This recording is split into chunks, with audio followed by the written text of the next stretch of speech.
दशम स्कंद द्वारिका लीला अष्टषष्टितम अध्याय। श्रीशुक उवाच ऋणराजन भागवत द्वारकापुरे काम सुतम न देखी अति शोक वरे लोड़ती पशि पुरे पुरे न देखी होइले निराश एमते गला 4 मास। ब्रह्मानंदन एक दिने मिलिले द्वारका भुवने राम गोविंद पासे बसी मुनि कहती मने हसी। नारद वाचन ऋण गोविंद हलधर तुम्भर पुत्रर कुमरम शोणित पुरे कन्या छले बंधन निज कर्म फले बलिर पुत्र बाणासुर दुर्जय दुष्ट दुराचारम तार सहस्र भुज बले दुर्जय एमहि मंडले ईश्वर वरे भुज बहि ताहा कोरणे वीर नाई देखि डरती सर्वे जन अजय एति भुवनम। हेमंत कहि कृष्ण आगे नारद गले शून्य मार्गे न आदेशे उग्रसेन साजिला जदुभोज सैन्यम प्रद्युम्न जुजुधान गद सांब सारण उपनंदम भद्रसुनंद आदि वेगे साजिले रामकृष्ण संगे द्वादश खहिणी घेनि सबदे कंपई मेदिनी खसबदे दिगपुरे मिलिले शोणित नगरे दुर्जय जदु भोज वीर भांगिले बनग्राम पुरम पाचेरी अटाळी नगर भाजिरे सर्व कले चूरम ए गहन घोर नादवाणी बळी नंदन ता शुणी दुष्ट स्वभाव अतिर से वेगे मिलिला रुद्र पासे संभ्रमे रुद्र पादे पड़ी बोलई शिरे कर जोड़ी अनाथ अंबिकार मण मोपुरे कन्यार दूषण निर्भये प्रद्युम्न कुमर बळे हरिला कन्या मोर बंधन करी नाग पासे सुनीता कृष्ण मोहारसे बळे मोहर घरे आसी रवि जे सनित मोनासी भांगिले मोर गढ़ ग्राम शुणी शंकर गरुतम शेष कन्यार दूषण शुणी साजिले रुद्रगण तक्षणे बळीर नंदन मिलिले आपणा भुवन कृष्णर बल परिमाणी बलता द्वादश खौणी संगते घेनी महासुर नगरु होइला बाहार देखि ताहार आगुसार तक्षणे मिलिले शंकर संगे कार्तिक गणनाथ आवर जेते वीरजुत वृषभ पृष्ठे बसिहर मिलिले जहि चक्रधरम ए शंकर गण अप्रमित रथे आवरी जुत जुतम मारती नाना शस्त्र घेनी सबदे कंपई मेदिनी शून्य देखती दिगपाल कृष्ण शंकर रणगोलम दुर्लभ हरिहर रण शुणन्ते रोमहर शणम अद्भुते करे घोर नाद शुणये संग्राम प्रमाद कृष्ण शंकर रणगोल कार्तिक रुक्मिणी कुमरम बाणार मंत्री बेनिजन जमकु भाण्ड कुपकर्ण ए कुभाण्ड तुले हलधर सम्मुखे कुपकर्ण वीरम बाणा कुमर सांब बेनी युद्ध करती शस्त्र घेनी सात्यकी बाणा तुले रण के कहु ताहांक प्रमाणम सहस्र भुजे बेनी भुज तेणु सात्यकी विष्णु तेजम देखि अद्भुत घोर रण शून्य मिलिले देवगण ब्रह्मार तुले आखंडल सिद्ध चारण मुनिकुलम गंधर्व अपसरा यक्ष एमाने मिलिले प्रत्यक्ष गोविंद देखि रुद्रगण निज दंडे देले गुणम भूत प्रमथ गुह्यगण ग्रह डाकिनी जातुदानम बेताल आदि विनायक कोटरी रेवती अंतकम ज्येष्ठ पुतनी आदि जेते प्रेत मातृका गण जुते साच कुष्मांड कुबैर ब्रह्मराक्षस महागरम यादि कही विमुखेते रुद्रर बल छंती जेते सारंग धनुर्बाण भेदी निमिष मात्रे ता छेदी ना ता देखि रुद्र कोपवरे निज दंड धरी करे तक्षणे दश दिगरुंदी कृष्ण उपरे बाण बिंदी रुद्र नारच देखि हरि गुण टांकार नाद करी बाणकु बाण परिताल छेदिले मदन गोपाल लीला मात्र के बाण गला ते देखि रुद्र कोप कलाम ए दहिबा प्राय 3 पुर गुणे बसाई रुद्र सरम आकर्ण पुरी टाणी गुण देखि हसंती नारायण ब्रह्मशस्त्र रे ताहा छेदी पर्वत बाण हर बिंदी वज्र प्रहारे जदुनाथ रुद्र पर्वत कले हत रुद्र पेशिले मेघमाल पवन सरे नंदवाल मेघ समूह वेगे नासी शंकर अनल बरसी गोविंद जल वृष्टि करी तक्षणे अनल निवारी देखि शंकर कोपचित वेगे पेशिले पाशुपत कृष्ण पेशिले चक्र वेगे पड़िला पाशुपद अंगे तक्षणे कला भस्मसार युद्धे देखती सुर नरम रुद्र शरीरे गोपीनाथ कुंभण शस्त्र कले घात पुणी मोहन शस्त्र धरी शंकर देहे कृष्ण मारी तक्षणे अंबिका रमण मोहे पड़िले घोर रण पंचपराण कंठाग्रत मोह कराई गोपीनाथ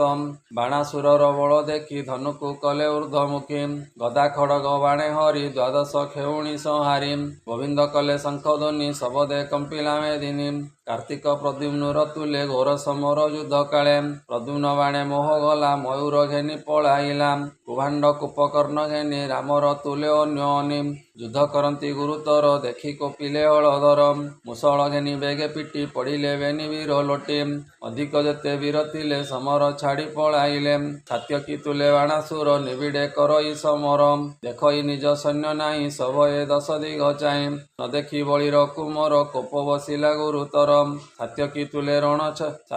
ତୁଲେ ରଣ ଛାଡ଼ି ଧାଇଁଲା ରଣଭୂମି ମାଡ଼ି ନିକଟେ ରଥ ନେଇ ନିଜ ଧନୁରେ ଗୁଣ ଦେଇ ଆକର୍ଷି ଧନୁ ପଞ୍ଚଶତ ଅସୁର ବଳ ପ୍ରମିତ ଗୁଣରେ ବେନି ବେନି ବାଣ କୋପେ ବିନ୍ଧିଲା ଗୁରୁ ଟାଣ ରଣେ ଦୁର୍ମଦ ଅତିଖରେ ବିନ୍ଧିଲା ଗୋବିନ୍ଦ ପୟରେ ଦେଖି ତାହାର ବାଣ ବୃଷ୍ଟି ଗୋବିନ୍ଦ କଲେ ଦୃଢ଼ ମୁଷ୍ଟି ଏକାବେଳକେ ଦେବରାଜ ବିନ୍ଧିଲେ ସହସ୍ର ନାରାଜ ସରକୁ ସର ମୁଖେ ବାଜି ଅସୁର ସର ଗଲା ଭାଜି ତକ୍ଷଣେ ତିନି ସର ବିନ୍ଧି ଅଶ୍ୱସାରଥି ରଥ ଛେଦି ବାଣା ହୋଇଲା ଭୂମିପାଦ ଗୋବିନ୍ଦ କଲେ ଶଙ୍ଖନାଦ ତାର ଜନନୀ ପୁରେ ଥିଲା ସୁତର ମରଣ ଜାଣିଲା ସିଦ୍ଧ ଯୋଗିନୀ ସେ ଯୁକତେ ସଂଗ୍ରାମେ ମିଳିଲା ତୋରିତେ ନର ସମ୍ମୁଖେ ମିଳିଲା କ୍ରୋଧେ ବିରୂପ ପ୍ରକାଶିଲା ମୁକୁଳା ମୁଣ୍ଡେ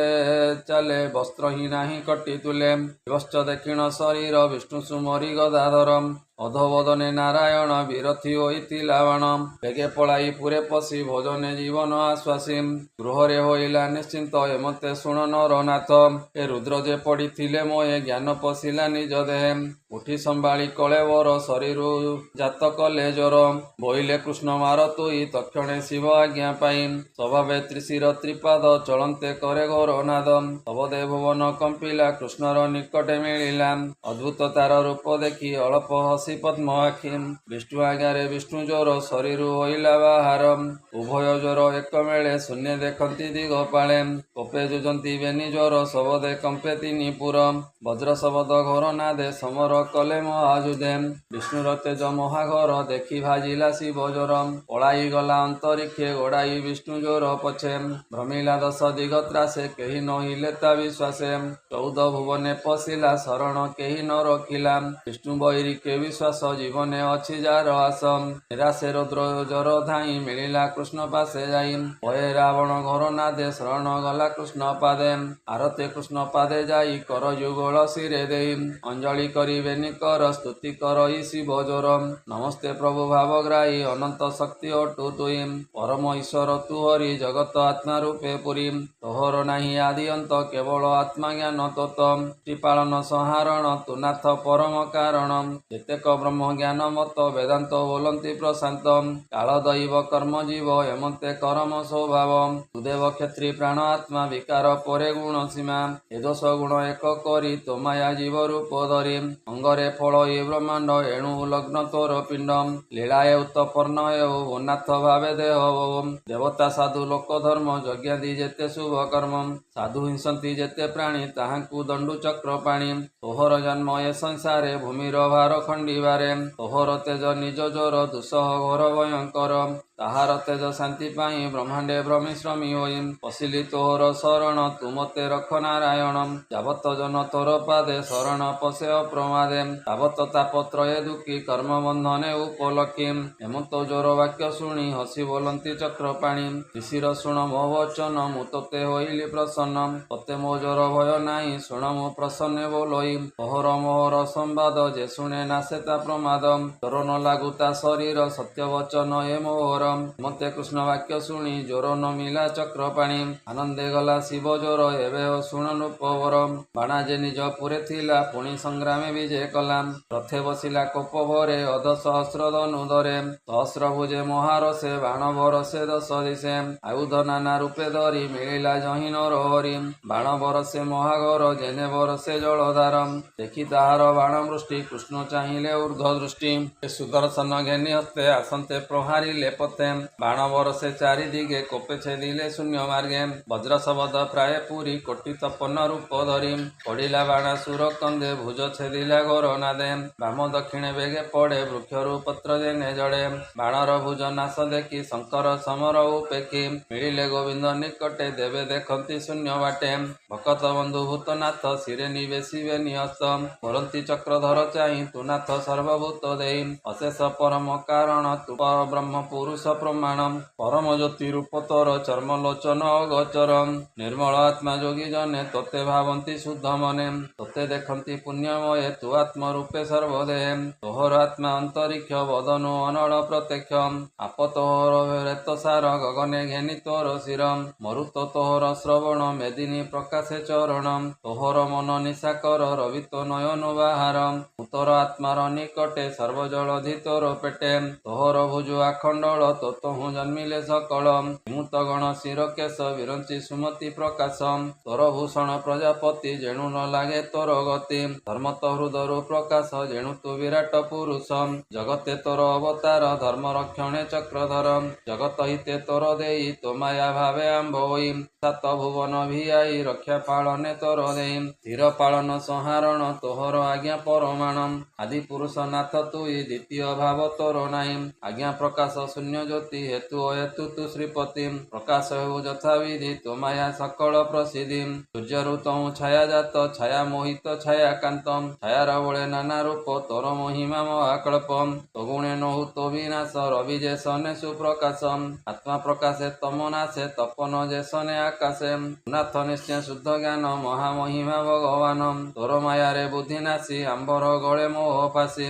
କଳତ୍ର ଗୃହ ଧନେ ବନ୍ଧନ ତୋହର ବଚନେ ସାଗର ଦୁଷ୍ଟମତି ବୁଡ଼ନ୍ତି ପୁଣି ପ୍ରକାଶନ୍ତି ସମସ୍ତେ କରୁଥାନ୍ତି କେଳି ତୋର ମାୟାରେ ବନମାଳି ପୁଣ୍ୟ ଦେହେ ପଦ୍ମନାଭ ନିଶ୍ଚୟ ଦେବଙ୍କୁ ଦୁର୍ଲଭ ଏ ଦେହ ପାଇ ଜ୍ଞାନ ହାରି ତୋତେ ନ ଜାଣେ ଦଇତାରି ଏ ଭାବ ତୋ ଚରଣେ ନ ସଞ୍ଚେ ସେ ଦୁଃଖ ଲୀଳା ଆତ୍ମା ବଞ୍ଚେ ଆତ୍ମା ଈଶ୍ୱର ପ୍ରାୟ ତୁଇ ଯେ ପ୍ରାଣୀ ତୋତେ ପାଶ ରହି ଇନ୍ଦ୍ରିୟ ଅର୍ଥେ ବିପରୀତ ହସ୍ତରୁ ପକାଇ ଅମୃତ ବିଷ ଭକ୍ଷଇ ସାଧୁମଣି ତୋ ମାୟା ଶୁଣେ ଚକ୍ର ପାଣି କହିଁ ବିରଞ୍ଚି ମୁନି ଦେବା ନିର୍ମଳ ଚିତ୍ତେ ତୋତେ ସେବା କରି ସଂସାରେ ଦେହ ବହି ଜୀବନ ଇଷ୍ଟଦାତା ତୁଇ ପ୍ରକାଶ ଅନ୍ତ ହେତୁ ସମଗ୍ର ଶାନ୍ତି ମିତ୍ର କେତୁ ଆତ୍ମା ଦେବତା ତୁ ଅନେକ ତୋତହୁଁ ନାହିଁ ଅନ୍ୟ ଏକ ଜୟ ଜଗତ ଆତ୍ମା କେତୁ ଜନ୍ମ ମରଣ ବୁଦ୍ଧି ହେତୁ ତୋତେ ଭବିବେ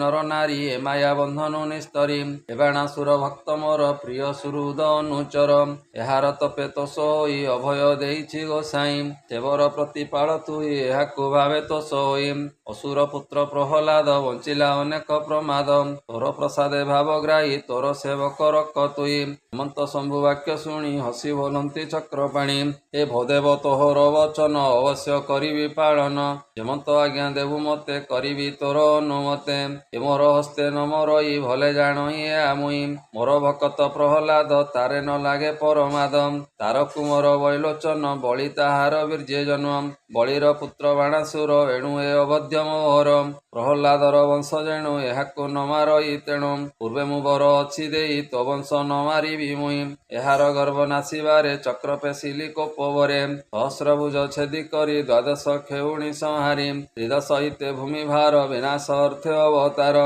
ଏବେ ମୁଁ କଲି ଦୈବ୍ୟ କାର୍ଯ୍ୟ ଥାଉ ଏହାର ଚାରି ଭୁଜ ଅଜରାମର